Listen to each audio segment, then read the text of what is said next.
বিকেল হলেই ওই একই চিন্তা, কী টিফিন কী টিফিন। তাই ভাবলাম আজকে আমি এগ চাউমিন বানাবো।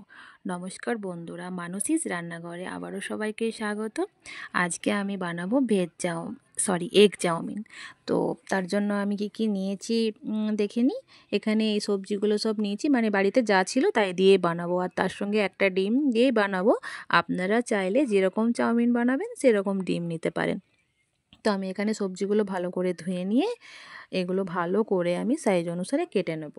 প্রথমে গাজর, তারপরে বরবটি, তারপরে একটু বিট এবং আদাটাকে আমি এখানে গ্রেট করে নেবো, আর রসুনটাকে একটু ভালো করে কুচি করে নেবো। আপনারা চাইলে আদা রসুনের পেস্টও ব্যবহার করতে পারেন। আমি এখানে ভালোভাবে আদাটা গ্রেট করে নিচ্ছি।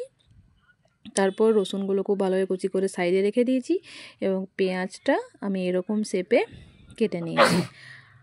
আপনারা যারা ভেজ চাউমিন খান, আমি এর আগেও একবার বানিয়েছিলাম। আমার এই চ্যানেলের আমি ডিসক্রিপশানে সব দিয়ে দেবো লিঙ্কটা, আপনারা যেয়ে দেখে নিতে পারেন।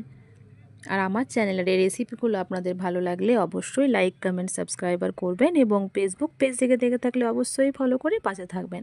আর কমেন্টে লিখতে ভুলবেন না যে কেমন হচ্ছে আমার রেসিপিগুলো। এখানে আমি চাউমিনটা সিদ্ধ হতে দিয়েছিলাম একটু নুন এবং সাদা তেল দিয়ে। সিদ্ধ হয়ে গেছে আমার চাউমিন, আমি নামিয়ে ঠান্ডা জল দিয়ে ঠান্ডা করতে রেখে দিয়েছি। এখানে আমি তেল কড়াই চাপিয়েছি, রিফাইন্ড তেল দিয়েছি, এর সঙ্গে রসুন কুচি, আদা গ্রেট করা, পেঁয়াজ কুচি সব দিয়ে দিয়েছি এবং এগুলো ভালোভাবে হালকা গোল্ডেন ব্রাউন হওয়া তক ভাজতে হবে। এবং এর সাথে আমি যে সবজিগুলো কেটে রেখেছিলাম, দেখুন কত কালারফুল লাগছে দেখতে, সমস্ত সবজিগুলো এখানে অ্যাড করে দিয়েছি। বাচ্চারা সবজি খেতে চায় না, এরকম করে বানিয়ে দিলে সবজি খাওয়া হবে আর চাউমিনও খাওয়া হবে, আর সবজিগুলো দেখতেও ভালো লাগছে আর খেতেও ভালো, আর সবজি তো শরীরের পক্ষে খুবই ভালো। তো একবার এমনি করে বানিয়ে দেখতে পারেন। তো আমি এখানে এগুলো দেওয়ার পর নুন দিয়েছি, এখানে আমি হলুদ অ্যাড করিনি আর লঙ্কা গুঁড়ো অ্যাড করেছি, যেহেতু হলুদ দেওয়া যেতে পারে কিন্তু হলুদ আমি এখানে দিইনি। আর একটু মতন হাফ চামচেরও কম একটু ভিনিগার দিয়েছি, একটু ভালো লাগবে টেস্টটা। এরপর আমি ভালো করে ভাজা হয়ে গেছে।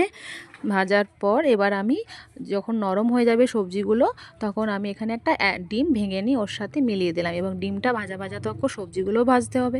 যখন আমার ডিম ভাজা হয়ে যাবে, পুরো রেডি হয়ে যাবে ডিম ভাজাটা সবজিগুলোর সাথে, আমি এখানে চাউমিনটা অ্যাড করে দেবো। চাউমিনটা ভালোভাবে ভাজতে হবে, ভালো করে ওপর থেকে নিয়ে নিচ থেকে ওপর ভালো করে ভেজে ওপর থেকে একটু আরও নুন দিতে হবে, কেন কি নুনটা তখন একটু কম দিয়েছিলাম, যেহেতু চাউমিনে বেশি নুন হয়ে যাবে। এরপর আমার হয়ে গেছে এবং আমি একটা প্লেটে সুন্দর করে ওপর থেকে পেঁয়াজ কুচি, লঙ্কা কুচি দিয়ে আমার চাউমিন রেডি হয়ে গেছে। আজকে সন্ধ্যেটা খুব ভালো জমাবে চাউমিনের সাথে। আপনারা অবশ্যই কিন্তু আমার এই রেসিপিটা ট্রাই করবেন আর কমেন্ট বক্সে অবশ্যই লিখবেন কিন্তু কেমন হয়েছে। আমার ভিডিওটি সম্পূর্ণ দেখার অনুরোধ করলাম। Thank you.